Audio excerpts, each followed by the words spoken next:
I'm Molly White, and you're listening to the audio feed for the Citation Needed newsletter.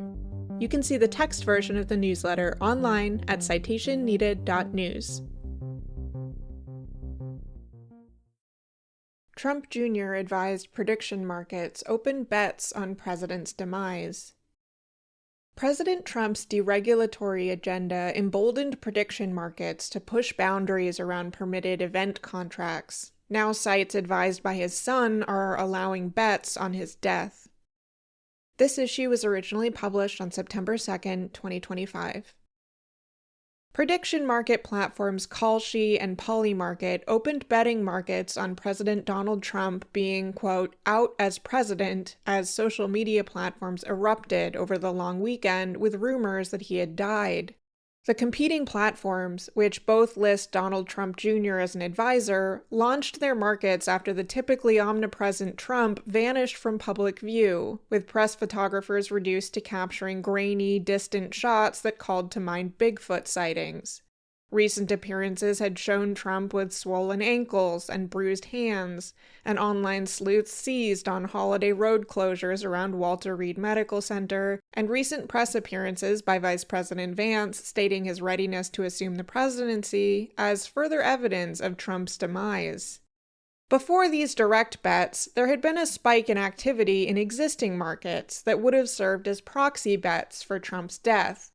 A Polymarket bet on, quote, first leader out of power in 2025 showed Trump's odds climbing from around 5% prior to the weekend to as high as 8.6%. On Kalshi, quote, J.D. Vance out as vice president of the United States this year, a market that would resolve to yes if Vance assumed the presidency, spiked from around 6% to above 15%, its highest since the market's July creation. Other bets on Trump's resignation or removal via the 25th Amendment also spiked. By the weekend, both prediction markets had embraced the speculation head-on, introducing explicit bets on whether Trump would be out as president by the end of the year. The new markets have attracted $1.5 million in combined wagers, with Kalshi collecting fees on each trade. Polymarket currently relies on venture capital funding and does not yet collect fees, though fees are likely coming. The choice to feature such markets is especially striking, given that both platforms count Donald Trump Jr. among their advisors. A Kalshi spokesperson said in a statement that Trump Jr., quote, does not have any involvement whatsoever in market operations, including selection and listing. Polymarket did not immediately respond to a request for comment on Trump Jr.'s involvement. Though the question of the market is the same, the rules of the bet differ when it comes to death-related outcomes, an especially sensitive area for prediction markets given historical concerns about assassination markets that could incentivize violence against public figures. The CFTC, the primary regulator for such platforms, has long prohibited listing markets that could encourage assassination or other crimes. Kalshi is playing it safer, incorporating a clause in which Trump's death will not resolve the market to yes, but rather result in bettors being paid out at the last traded price. Surveying other similar bets on the platform involving other public figures, some, such as, quote, Lisa Cook out as Fed governor this year, incorporate similar death-related carve-outs. Others, such as, quote, Powell out as chair, do not. Polymarket includes no such caveat, and so Trump's death would satisfy the yes criterion.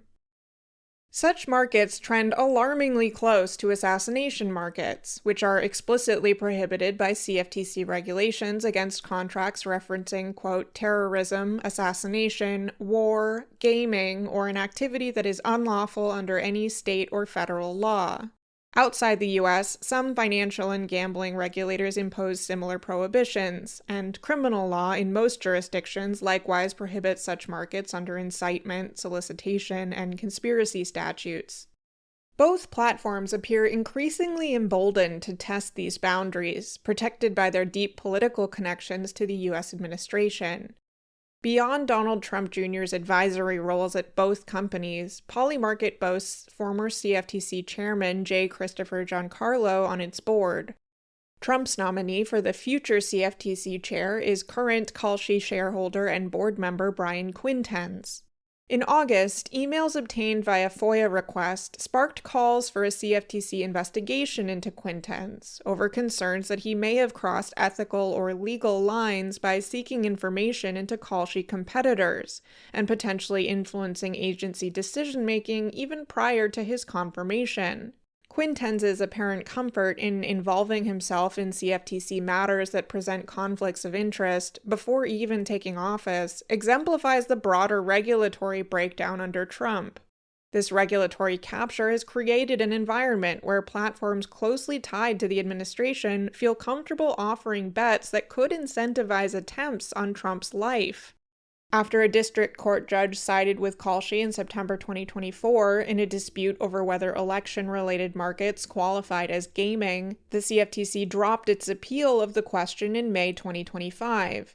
Since then, both platforms have grown increasingly aggressive in offering markets that appear to violate CFTC prohibitions.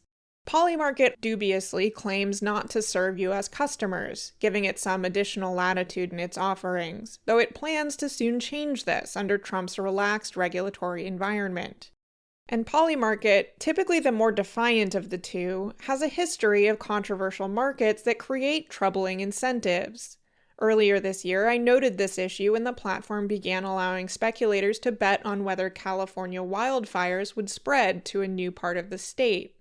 The platform also regularly offers markets on declarations of war, ceasefire adherence, and specific military operations, leading one commenter to write, quote, "It feels wrong that Polymarket has an entire Hezbollah betting section that makes the war look like a football game to bet on."